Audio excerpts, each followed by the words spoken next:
Hello, everyone.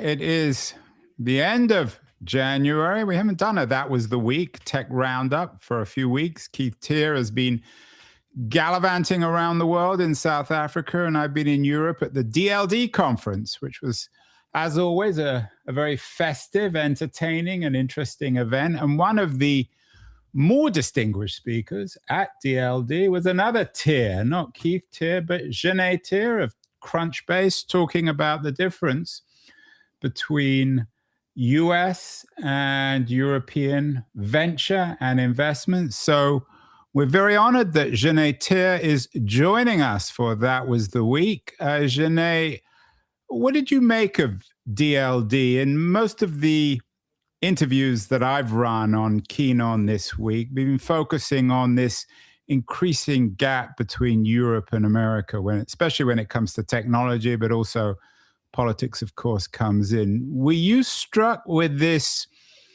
pessimism in Europe about the European tech sector? I mean, I think this is my first time at DLD, my first time in Munich, and it was an incredible gathering. I think it was around 2,000 people. So there was existing tech like BMW and Infineon. There were new tech like Black Forest Labs and Sakana AI were there. So it was a kind of mix of titans of industry, people leading companies, generating interesting conversation. So it is I found the event a real gathering where you are interacting, you're hanging out, you're going to lunches, you're meeting a lot of people. So it does, it feels a little less transactional than some of the events that you experience in Silicon Valley. But I think at the heart of this conference, I think there was a deep anxiety around European tech and how it will fare against, the American tech scene. And I feel like Europe lost out in the last wave after 2000. They feel they didn't create the biggest tech companies 20 years ago, and they don't want to lose out on this wave. So I think that anxiety I felt was at the center of the conference and certainly, permeated throughout. And the talk that I gave looked at global venture, European venture, and I think the themes that, I talked to very much demonstrated the dominance of the US venture markets. Yeah, the interviews that I've run this week, one with Marta Muznik on Europe needing to learn the language of power. That was my panel. Another with Carl Benedict Frey, who teaches at Oxford, asking whether it's game over for Europe. And a third with Ken Cukier, the executive editor at The Economist, suggesting that it's 3 minutes to midnight, how Europe is running out of time.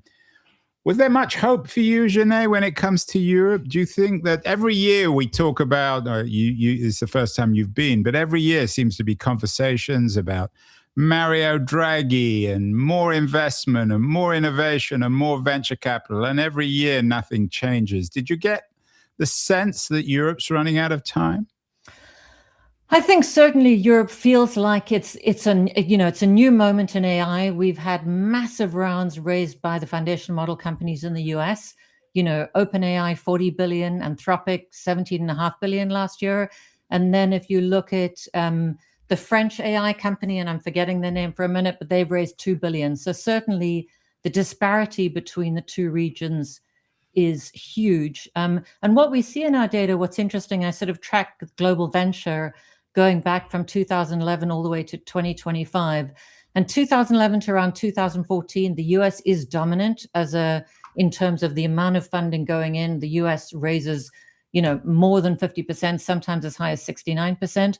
If you go from like 2011 to 2023, the US is, as a total of global venture, is less than 50%. So sometimes it's closer to the 42 or 43% mark, but it's below 50% for all that time. And then in 2024, it switches back and the US becomes much more dominant from a global venture perspective. And then in 2025, 64% of global venture was invested in the US. And so certainly a lot of that is in these, the very large foundation model companies in the rounds 500 million and above, but also some of the new wave of companies coming through are also raising at very large valuations and managing to raise a lot more than their European counterparts. So I certainly think the data shows that the US at this moment, its dominance has almost come back. And it's not something I would have predicted, because I thought this, the foundational models, it's an equalizing technology. It's an API call away, anyone compete. And so what my expectation 2 years ago is this would proliferate and allow you to create many, many more companies all over the world. And that's the trend we'd see. What we've seen instead is this trend of money flowing back to the US in a much more concentrated way, and specifically to Silicon Valley. Another of the people I interviewed was Bill Gross. He was around with Idea Lab in the 90s, one of the dot-com men, and he believes that the AI boom is no dot-com bubble, but everybody knows that at some point someone's going to lose some money. Genet, if indeed some of these, what you call foundational companies, collapse or at least begin losing their investors' money, I mean, OpenAI comes to mind. Sebastian Mallaby wrote an excellent piece in the New York Times a couple of weeks ago, believing that OpenAI will run out of money. He believes in AI, just doesn't believe in OpenAI. If there is some sort of crash, or at least a mini crash, could that benefit Europe, or is Europe going to get burnt one way or the other, whether Silicon Valley booms or busts? I think I'm not sure. I think either way, Europe, it doesn't necessarily benefit Europe if there's a sort of boom and bust cycle around AI, because the money going into AI kind of lifts all boats. And one thing I think that is heartening about Europe, or is positive about Europe, is that when you look at the last 3 years, so 2025, global funding grew around 30%. In North America, it was around 46%. So Europe year over year has not grown from a global venture perspective. But when you look at the longer term trends, the last 3 years have been much stronger than the pre-COVID timeframe. So I think Europe is on a stronger venture footing. I saw that at the event as well. I met a lot of investors who specifically focused on a lot of deep tech investors, semiconductors, aerospace. So I think the new moment for Europe is to invest in some of these deep sciences, deep tech. A lot of the rounds that I'm seeing that are larger in Europe are coming from these sectors. But I think the anxiety for Europe still remains that, will it create kingmakers? Will it create companies that are very appealing, that will get acquired and eaten up by American companies? Or will it be able to create some of these kingmakers like ASML, who is the company who produces the machines that makes the chips? So they presented, it looks like an incredible, they're an incredible company. Infineon Semiconductor, not in GPUs, but in other semiconductor sectors. And so I think the question for Europe is, there's this deep tech moment, a lot of money across Europe that favors a sort of spread, all these universities, all the sciences. So I think there is a moment for Europe in this deep tech. I think the question still remains, will Europe create, the next wave of some of the largest companies, or will it be missing out and selling out again just because there's so much more money going into the US market? Genet, we're over 8 minutes into this conversation. And I've never had 8 minutes when Keith, your dear husband, had said nothing. I think you must have intimidated him. Keith, do you have any questions or remarks about what Genet has said? You weren't at DLD, so we're relying on Genet for our wisdom here. Yeah, I did watch most of the video streams on YouTube, so I'm kind of somewhat aware of what was discussed. I think there's a bizarre ideological bubble in Europe that looks at America through horror-struck eyes and doesn't quite know what to make of it. And I think that's a European problem, not an American problem. Well, it's there are some Americans also who are not quite sure what to make of America these days, Keith, aren't there? There are, but as we're talking about Europe, I'll focus on the Europeans. I do think the OpenAI thing is bad timing by the guy who wrote that article. I mean, today it was leaked that they're raising another 50 billion. The idea that they're going to run out of cash is laughable on the face of it. And there is a bit of a terrible campaign against OpenAI led by Google mainly that is just not true.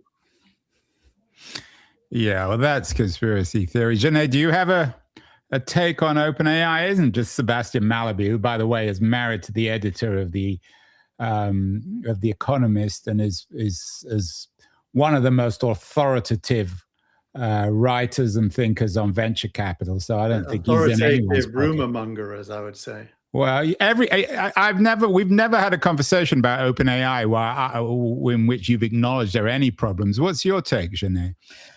Well, I think, from our data we're looking at in 2020, they raised 7 or 8 times more capital in 2025 than they did in 2024, so 41 billion. So massive upleak. And as Keith's saying, they're about to raise possibly another. So I don't see them running out of money. I think they can keep raising. There's lots of parts of the world where they can get money from.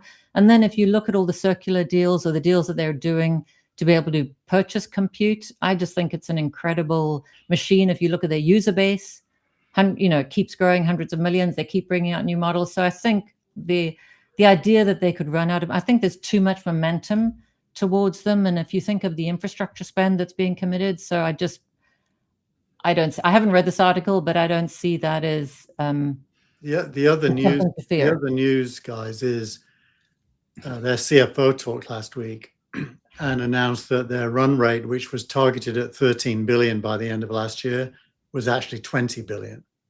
So their revenues are accelerating even faster than they predicted. Well, we will see on that, but I certainly don't think everyone is such a believer in OpenAI. And as Malaby said, you can believe in AI, just not in OpenAI. Those are two quite different questions. Well, I think they're not, because OpenAI is so far in the lead that if you don't believe in OpenAI, you better think about whether you believe in AI. Well, Google may be anti-OpenAI, but Keith, I think you're unrealistic. I mean, Anthropic and Google also have very good AI. What's your take, Janae, on this? When it comes to the idea that if OpenAI doesn't win, or you're not enthusiastic about OpenAI, then you're against OpenAI. Well, I don't think there's going to be one winner. Obviously, we have Anthropic. I think there's going to be a lot of smaller models. At the conference, you also met companies who are looking at creating the next equivalent of models for robotics. So I think the space, we're 3 years in to this moment. It has a long way to go. There's a lot of focus on smaller models or doing things with models that are not quite as large, but far more intelligently. So I think there's a long way to go. I wouldn't bet against either OpenAI or Anthropic, just because I think there's so much momentum behind these companies, and what they've achieved in such a short space of time is incredible. And so, yeah, I'm pretty bullish on them, but I think there's a lot more to come, and there's a lot of research going on in different areas, which we're seeing in Europe, but also across the US. Did you see anything else different about DLD compared? You're a Silicon Valley insider. You work at Crunchbase. You were one of the founding team at TechCrunch. You've done many other things in Silicon Valley. Did you see many other cultural differences? The focus on the environment, on the donutty economics, which was quite popular this year at DLD? Yeah. Well, it's, at the conference, they have a lot more academia. They have a lot more researchers. They have a lot more artists. So the conference has this feel of bringing together, it's not only tech, but it's in all of these other fields. I think when I'm in the Bay Area and going to tech conferences, it's very much the new wave of tech companies that are raising at very large valuations that everyone's seeking to hear from. So it feels a little bit more, not transactional, but it feels, there's a lot more that's being fought for. So I think in the US, it just feels like this tougher environment, whereas in Europe, it feels like everyone's there to chat, to hang out, to learn, and I love the phrase, they say you've got to eat with people, hang out with people, and then we'll do business. And so it definitely has a different feel. I don't know which is better, but certainly when you're in the Bay Area, you feel the heat of some of these newer companies coming through and competing in this market in a much more, elevated sense. And I guess the other thing is that from a European point of view, does it really matter if tech doesn't work out? Did you get the sense that for most Europeans, the tech issue isn't necessarily existential, that they can survive without AI, or at least without dominant AI companies? I think it is existential. I think this is going to drive the next wave of some of the biggest companies, and I think Europe wants to be part of that. So I think it is existential for all societies, and it's where is that innovation going to come from? Is Europe going to play its role, and how is it going to proliferate? And, you have the US, you have China, the leader in Asia, and then you have Europe, this other block, and I think Europe wants to play. Just remind us what Crunchbase does. Because not everyone will be familiar with Crunchbase. Sure. So Crunchbase is this database of all of the companies, all of the founders, all of the venture investors connected, and you can go in there and try and understand what's happening in the ecosystem. So I have to say, at the conference, I met a lot of people who say they use Crunchbase on a daily basis. They have their queries set up.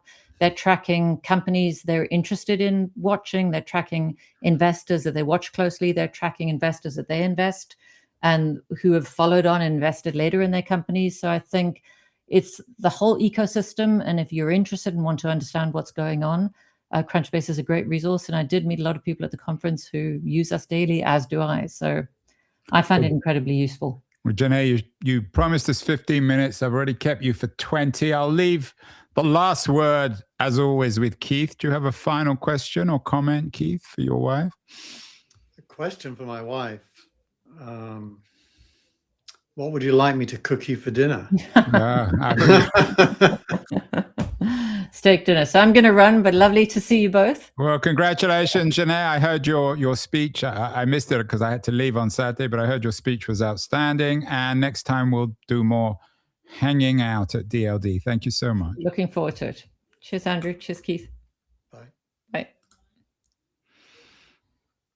So, Keith, what else happened? We've been 3 weeks and we haven't done it. That was the week. Enough DLD. No more arguments about OpenAI. I know where you stand on it. You know where I stand. We will see this year. But what else happened, or what has happened over the last 3 weeks since we've done a show? Well, honestly, I think the biggest development is the emergence of Anthropic and Google alongside OpenAI as, if you will, the three horsemen of the apocalypse. But both have done a pretty amazing job of shipping new products. And there definitely is, I don't even think of it as a race. There's a massive rising of the tide that all three are part of. My only position on OpenAI is not separated out as worse than the others. It's the leader by far, so it belongs in the group. I don't know. I mean, no one's arguing that they're the worst. The point that Malaby makes, and there was a analyst on X, George Noble, making the same point, is that their business model isn't viable, that they're spending too much money, and ultimately they're flawed as a business. That doesn't mean that their product isn't any good. No one's denying that. But if you're knowledgeable in the space, those aren't true facts. And their business model is the biggest of all and growing the fastest.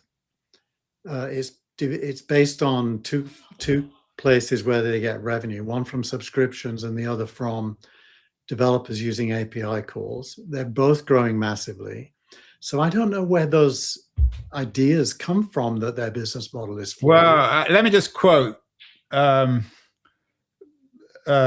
He wrote a couple of days ago, OpenAI needs to generate $200 billion in annual revenue by 2030 to justify their projections. That's a 15x growth in 5 years while costs keep exploding. But that isn't factual either, Andrew.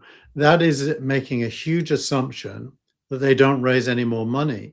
And they literally today have raised 50 billion. So the other thing is Jensen Huang from NVIDIA in Davos this week, when asked about the rate of investment into AI, argued that there's a need for several $1 trillion more of investment. Now, when they say that, he isn't saying my company needs it. He's saying that the gains that the world will make from AI being successful. Yeah, but that's another argument. Malaby and the other skeptics are making that. Let me finish the sentence, because it's a rational point of view that the gains justify continuing investment, not in the search of short-term profit, but in the search of long-term abundance, which is, of course, also profit. So these negative points of view are short-termist, based on static views of what's going to happen. And honestly, I don't believe I have any credibility. Well, that's Keith Tear's view of Malaby and a number of other people who are becoming increasingly skeptical about OpenAI. We shall see. Meanwhile, Keith, your theme this week is, and I'm quoting you, the new stack is power. What does that mean? Well, it literally means power, literally, energy. I don't know if you saw Elon Musk interview today by Fink, the leader of BlackRock in Davos. And a lot of what they talked about was SpaceX doing an IPO to be able to fund the launching of rockets with data centers into space to take advantage of the power of the sun. Several terawatts is the phrase they used.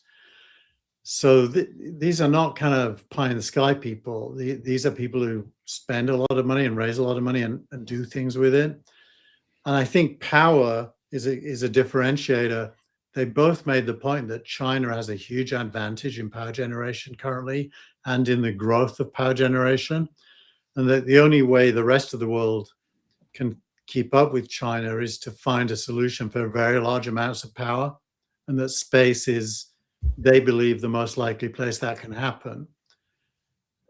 So power being the stack it doesn't mean power as in governmental power. It literally means power.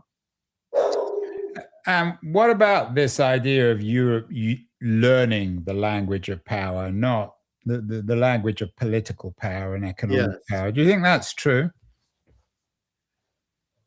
I think everything points to Europe needing to have a point of view about everything.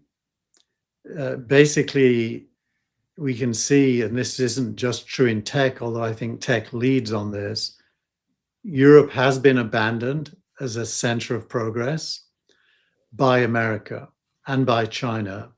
Europe is a marketplace where you sell things. It largely is not a place where you make things or build things. And Europe is not, apart from German cars, mostly not a seller. It even buys Russian gas and oil because it doesn't have its own. So it's certainly the case that Europe is going to have to come out from under the cloak of the post-Second World War settlement and stand on its own 2 feet. That's true of nations as well as Europe collectively. And it feels as if,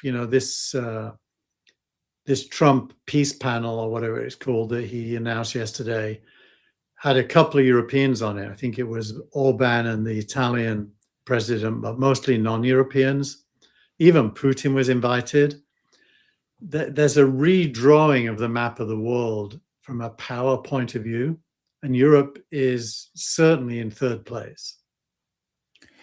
And as Janae hinted at, I mean, people or at DLD, everyone, of course, was talking Trump, Greenland, Venezuela. Do you think that has any impact at all on Europe's failure to keep up, its unwillingness to take responsibility for its own security?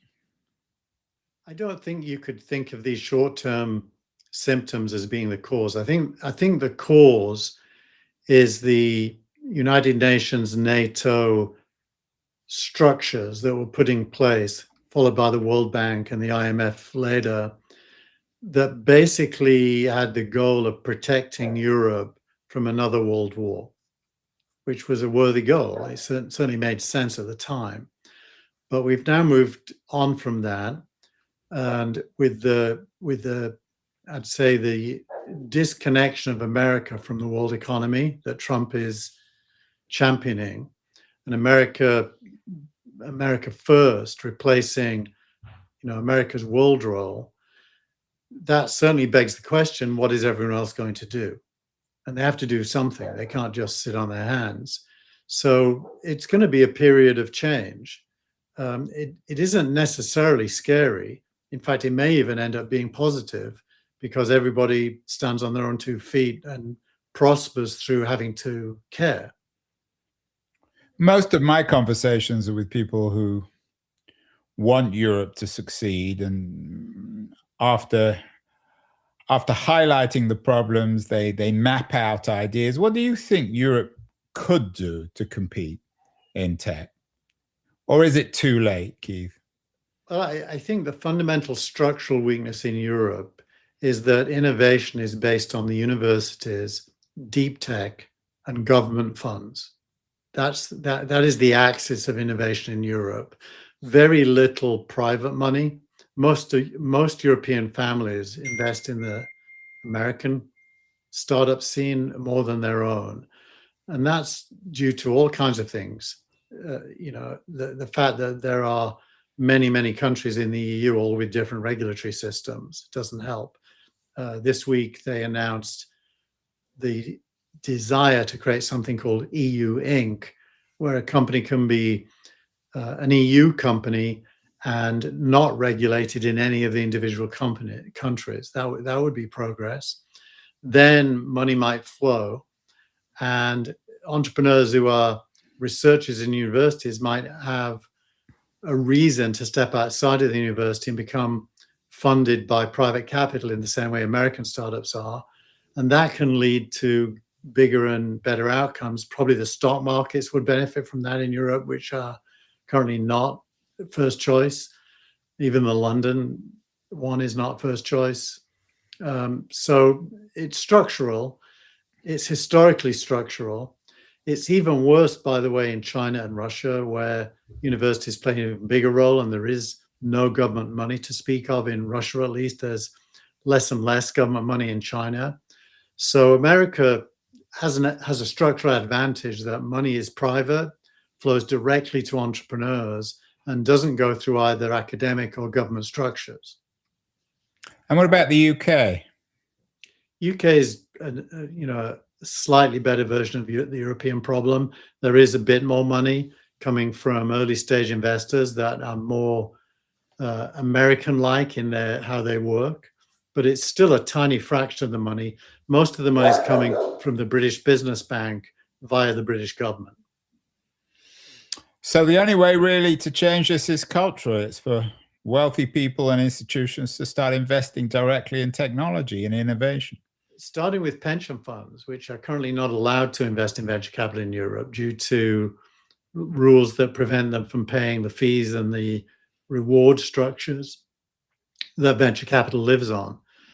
So there's a lot to get done. And I think there is a desire to do some of it, but maybe not enough to get to legislation and make that change happen. Ken Kukier from The Economist, as I said in my interview with him, suggested it's 3 minutes to midnight in Europe, although he was talking about politics as well. What's the time for you in Europe, Keith? Is it more or less than 3 minutes to midnight? Do they have more than 3 minutes to turn this thing around? I don't really fear for Europe, because I'm not convinced that winning in tech really matters at this point. Firstly, it's highly unrealistic to think it can happen, but even if it did happen, the impact on Europe's GDP, which is collectively, the third biggest in the world, would be negligible. And I think Europe is wealthy, not in decline, pretty hierarchical, as in, the money does sit, it's a lot of old money and not as much new money. But it's comfortable with itself. It's happy in its own boots. It's got beautiful countries, beautiful institutions, universities and the like. I don't really worry for it unless it sets itself the goal of being first, and that probably is going to not be successful at. But it's not as if being second or third is disastrous if your starting point is wealth, which it is. Europe will also benefit from American companies that get close to offering AI to every European citizen for free. That will benefit European citizens. It's just that the revenue will flow to America, but that's a minor point in the big picture. Well, if it's for free, where's the revenue coming from? Well, I don't know if you saw, but OpenAI announced they're putting ads in the free service this week. Yeah, with OpenAI, to me, that piece of news just, it certainly, I wouldn't put any of my billions into OpenAI, but what do I know? Well, putting ads into 1 billion people engaging every day will produce some money, and so my point was going to be that revenue gets spent. A lot of it will be spent in Europe on infrastructure in particular. So it isn't a zero-sum game at all. And it's depicted as if it's this 3 minutes to midnight thing, as if some catastrophe is going to happen. All it really is that in a horse race, the 3 leading horses, there's going to be increasing distance between them, as there already has been, as we've seen. American GDP per capita has doubled compared to EU in the last 20 years. There is distance between them, but it doesn't mean the third horse is living in poverty. Well, there you have it, Europeans. If you're all watching and listening to Keith Teare, you can finish third after the US and China and still be happy. Is that the message, Keith? I think still have your late lunches, your martinis over lunch, have your siestas. I think that's true. I think the biggest problem Europe will have is how to transform its political ecosystem. Clearly the rise of populism, nationalism, the growing narrative that says the German finance minister today made a speech saying that Europe can't get out of its own way due to regulation. It seems that getting out of its own way probably means getting rid of the EU Commission's power to regulate, or reducing that regulation down to as little as possible. I saw Margaret Vestager, by the way, at DLD, and she knows how much you love regulators, so she sends her love to you. Maybe the best thing America could do is send Europe Lina Khan. Do you mean Margaret Wanamaker, or is it? No, Vestager, the woman who was in charge of EU antitrust. Oh, I don't know her. Does she know what I think? No, of course she doesn't. I'm teasing you. So what about sending Lina Khan to Europe? Is that what Donald Trump should do? That can be his free gift. It's a big part of the problem. I've noticed in recent weeks Bernie Sanders talking a lot about AI, and let's assume that Bernie and Elizabeth Warren and Lina Khan are roughly in the same camp, and there are differences between them. And it's interesting that Bernie is struggling with the production of wealth and the distribution of wealth. And he seems to think that you only have to focus on the second. He doesn't understand yet that you can't distribute something you don't produce. And so it behooves me to say that Ezra Klein is more on the right track here. The production of wealth, which AI should accelerate, is the precondition for its distribution.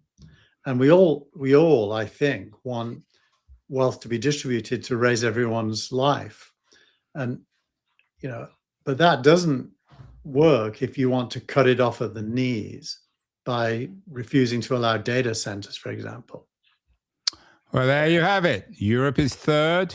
It doesn't innovate. It's got the wrong structure, but Europeans can be happy. That was our special European edition of That Was the Week. Keith, next week we'll be back to normal, right? Normal-ish. I think the world's going to be a little bit abnormal this year, but let's try. We will try, Keith. I will see you next week. And it was really very, very invigorating to have your wife, Jeanette Teare, on the show. She's no longer here, but Jeanette, if you're still watching, thank you so much. You brought some color and light to a usually dark, miserable show. Thank you so much.